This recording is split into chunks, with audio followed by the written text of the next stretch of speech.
All right, welcome back. We're now at the beautiful Rudee Inlet in Virginia Beach. As you can see behind me, this is one of the only egresses from the sea into the Virginia Beach waterway system. The other being Little Creek, which is really in Norfolk, but there's a creek that runs back through there, and also the Lynnhaven River Inlet, and this being Rudee Inlet. So pretty cool. I used to go fishing with my dad here all the time, and just about every summer to catch a flounder and spot, and occasionally a huge trout. So pretty cool place to hang out if you want to go fishing. All you need to do is just pay for the parking and have a valid saltwater fishing license and you're set. But all kinds of cool stuff runs in and out of here. So first up, back to the music. Frank Zappa, Rollo, Portland Improvisation.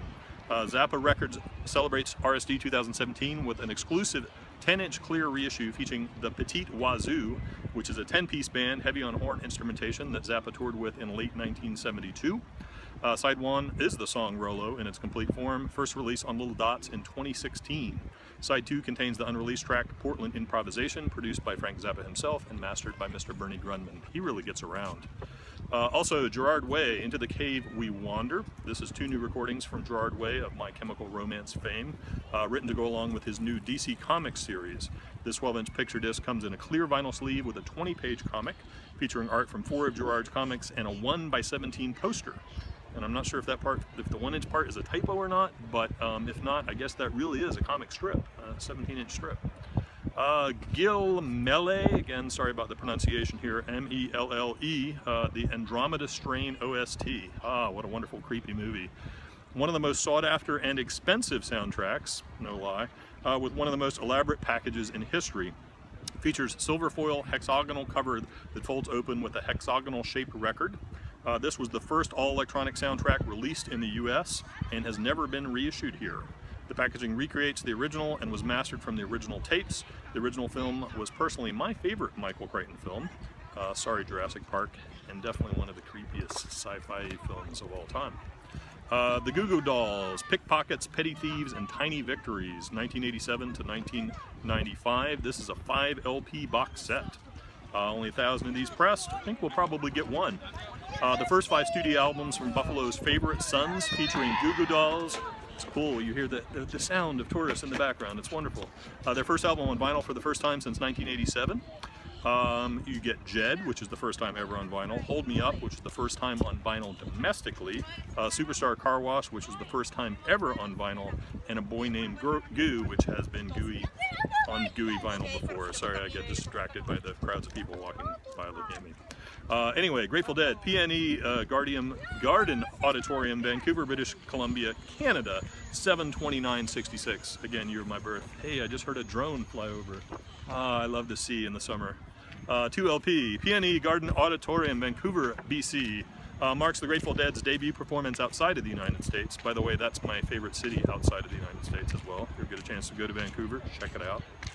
This complete performance is being released in a limited edition 2 LP 180-gram vinyl set with 4 bonus tracks from the ensuing 730 performance at the exact same venue. The original cover art by Canadian poster artist extraordinaire Bob Massey.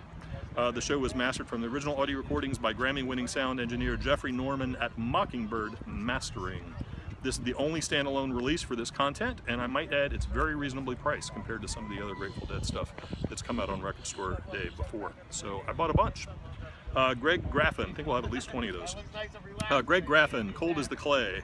When first released in 2006, Greg Graffin's Cold as the Clay may have seemed a world apart from his punk rock roots as founding member of Bad Religion, but the classic American music that Graffin plays, in both carefully chosen covers and his own songwriting, forms the backbone of Bad Religion's epic tales of the young and poor, mired by misery and poverty.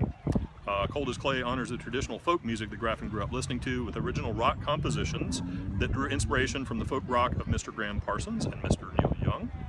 In celebration of both the 10th anniversary of this release and the 10th Record Store Day, Cold as Clay will be pressed on vinyl for the very first time in a limited run of metallic gold. Grouplove, Little Mess EP, 12-inch. The Little Mess EP features 4 new songs from the Big Mess recording sessions, plus a live version of Enlighten Me. It's kind of windy here, sorry guys if you're getting a lot of wind. I'll try to yell over it, as I can usually easily do. Speaking of wind, Hailstorm, Reanimate 3.0, the covers EP. beautiful presentation on this one. I've seen shots of the actual record being played, and it's a fantastic picture disc. Includes covers of Whitesnake, Sophie B. Hawkins, Joan Jett and the Blackhearts, 21 Pilots, Soundgarden, and Metallica. This exclusive picture disc marks the first time these tracks have appeared on vinyl. Here's another pronunciation challenge. Hamilton, Lethauser, and Rostam, live at KCRW, Morning Becomes Eclectic. Recorded in 2016 at KCRW for Morning Becomes Eclectic. I think I just said that twice. Anyway, check these guys out. They're really great. We had a test press of them earlier this year, and we listened to it and we went, whoa, this is pretty heavy stuff. Check it out. Hawkwind, Best of the United Artists Years. This compiles some of the best recordings from space rock pioneer Hawkwind's earliest and arguably most compelling material. I won't argue.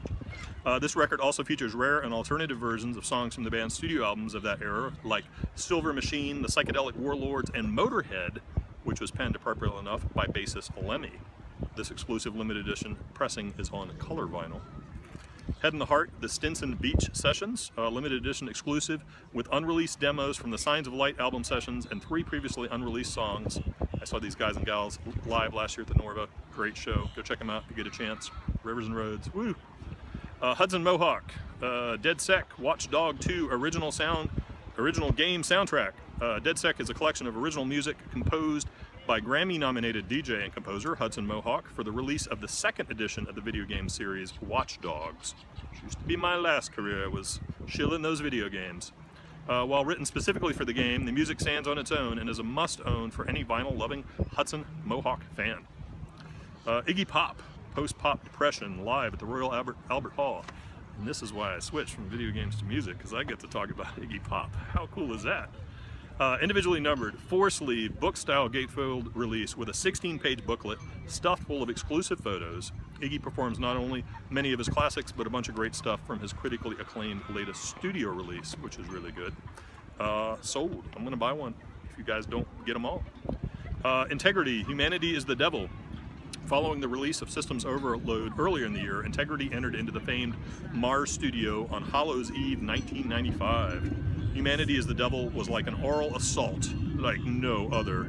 After 2 decades, the resulting waves are still just as apparent as when it was released. This is a revamped version of the legendary record, remixed along with a completely new layout comprised of a giant, I tell you, 36 by 24 poster cover, liner notes, and a new narration of Humanity is the Devil. It's now presented for the first time as an extremely limited edition of 750 hand-numbered copies by an obviously human devil. So, mwahaha. Anyway, Iron and Wine Archive Series Volume Number 3. This entry into the ongoing release jumps to 2009 and that fertile time between The Shepherd's Dog and Kiss Each Other Clean. While Volumes 1 and 2 explored the home sun recordings of the Creek Drank the Cradle era, these 2 tracks have a fuller, richer sound. Stranger Lies Beside Me, or Lays Beside Me, even, Lies, Lays, I was never good with that grammar stuff, has been performed live in a number of times, and become a fan favorite.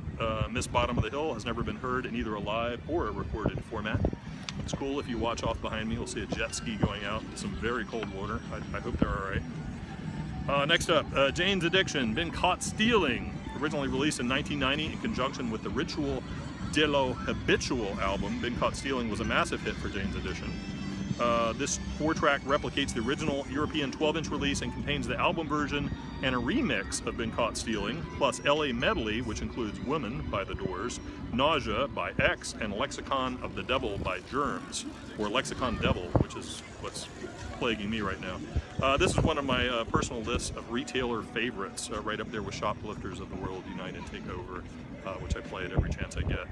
I'm watching you guys. Don't steal vinyl. It's bad. Don't steal this record at least. Jason Isbell on the 40 unit. 400 unit. Man, just need to do times 10. I can't do math or grammar. God, I'm such a flunky. That's why I'm running a record store. Welcome to 1979. Live recordings, direct cut to acetate in Nashville studio. Welcome to 1979.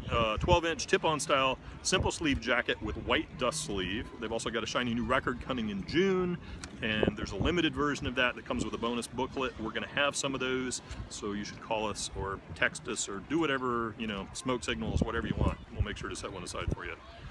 Jeff Caldhill, Reset the Sun. The next chapter from Game Face's Jeff Caldhill is a 6-song concept EP.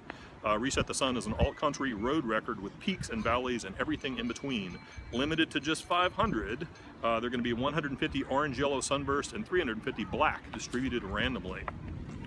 All right, next up, can't go wrong with Mr. Jimi Hendrix, Curtis Knight, live at George's Club 20, 1965 and 1966. Live at George's Club 20 collects raw amateur live recordings of Jimi Hendrix performing with Curtis Knight, made in December 1965 and 66, just months before his discovery in Greenwich Village by Animals bassist Chaz Chandler. These raucous blues and soul recordings represent the closest approximation of what Chandler heard when he first spotted Hendrix. Never before officially released in America, Jimi's primal guitar, compelling voice, and engaging persona are evident throughout the spirited versions of classics by Muddy Waters, I love Muddy Waters, Jimmy Reed, Ray Charles, and others. These specially priced 2 LP offerings from Dagger Records, the official bootleg label created by the Hendrix Experience, which is kind of interesting to create a bootleg label. Bootleg label where you get the money. That's pretty smart. Presents the original recordings restored by Eddie Kramer and free of various overdubs and excess manipulation presented on earlier unsanctioned releases. And I guess really, who doesn't love excess manipulation? I don't know. Oh well. We'll buy it anyway. John Paul White and Donnie Fritz. John Paul White sings Donnie Fritz. Donnie Fritz sings John Paul White. How convenient. John Paul White covers Breakfast in Bed, a classic soul tune made famous by Dusty Springfield and written by the great Donnie Fritz. On the B-side, Donnie Fritz covers Simple Song, a John Paul White number from last year's Southern Family compilation. Both covers were recorded in Muscle Shoals, Alabama, home of a boatload, probably a boatload too, probably a boat full of lewds were taken back in the day when these guys were cranking this stuff out. Anyway, I'm going to state in my script. Home of a boatload of cool vinyl and muscles. That's better. John Sinclair, Mobile Homeland. Iconic poet activist John Sinclair, former manager and spiritual advisor to the legendary MC5, who influenced so many people, has a lot to say on his very full-length vinyl album. His first full-length vinyl album. His very full-length. Oh my God, I have to stop. Features an absolutely stellar all-star cast of Detroit musicians and produced by Tino Gross. Not Tina Gross, Tino Gross, okay? This is hopefully, or not Terry Gross, this is hopefully the first volume of Mobile Homeland, with more volumes planned in the near future. John Sinclair's unique brand of poetry comes across fabulously on this album, just fabulously, darling. 600 red and 600 white vinyl pieces shipped randomly. Good luck. John Williams. Who is this John Williams? This Star Wars? What is this Star Wars? A New Hope? In celebration of the 40th anniversary, everybody feel old yet? Of Star Wars, A New Hope, this nostalgic 10-inch RSD exclusive features, 10-inch RSD exclusive, I just can't read anymore. Exclusive features 2 tracks from John Williams' incomparable score from the film that kicked off the legendary franchise. Really is a good song. We'll also have a limited edition Star Wars themed Crossley turntable, which actually we already have as the first thing we got in, which should look very nice together on a shelf, hopefully. Johnny Cash Children's Album. The Johnny Cash Children's Album showcased a lighter side of the Man in Black. You might even say this is the Man in Gray. Originally released in 1975, this LP features lighthearted songs like Nasty Dan, written by Sesame Street writer Jeff Moss. Ooh, interesting. The original I Got a Boy, and his name is John, written about Cash's only son, John Carter Cash, who contributes liner notes for this release. And Old Shep, famously recorded by Elvis Presley in 1956. Available on vinyl for the very first time in more than 40 years. The Johnny Cash Children's Album is good old country fun. We're down in the South right now. We're south of that Mason-Dixon line. We're just about, what, 10 miles from North Carolina? Virginia Beach is huge. Do you guys realize how huge? It's like 300 square miles. Somebody just asked, like in front of my store, I was at a restaurant this morning, you know, what town are we in? We said Virginia Beach, and they're like, yeah, but aren't there towns in Virginia Beach? No, they're not. It's just Virginia Beach. It's just effing massive. Johnny Mathis, Wonderful, Wonderful, Wonderful, Wonderful. Back to Lawrence Welk. When Sunny Gets Blue. On September 21st, 1956, the first Johnny Mathis session produced by Mitch Miller took place. It succeeded beyond anyone's wildest expectations. The first single from that session, Wonderful, Wonderful, And B-side, When Sunny Gets Blue, shot up the charts in 1957, peaked at 14, and stayed on Billboard's pop singles chart for 39 weeks. A record that was unbroken for 20 years. Pretty cool. This commemorative reissue of Mathis's first hit single on 45 RPM is part of an ongoing celebration of his 6-decade tenure as Columbia Records' longest signed artist. So you guys need to buy all these Johnny Mathis records that I have laying around, because Johnny Mathis is really cool and he sold a lot of records. He really is, so just do it. Katatonia, I'm going to try to pronounce this, Proskenium? I don't know. Swedish metal band Katatonia released special 10-inch live vinyl for Record Store Day. We're pretty sure this isn't about cats, but we're not positive, and we're going to buy it anyway. Kesey, The Acid Test. Kesey. Kesey? What the heck? What's wrong with my brain? Kesey. The famous Kesey, who wrote One Flew Over the Cuckoo's Nest and is an amazing poet. How could I mispronounce that? Because I spelled it out phonetically here, and when I spelled it out phonetically, I read it wrong. So, God, I'm such an idiot. Anyway, originally released in 1966 in a pressing of less than 500, this live in studio recording was intended to recreate the live acid show test for listeners. Grateful Dead and King Bab were in attendance at the recording, and this new release will have liner notes by Bab. Pretty trippy. Anyway, I'm gonna go take a break, drink a glass of water or something, and we'll be back with more amazing Record Store Day releases, because I'm starting to screw up my lines. Bye, guys.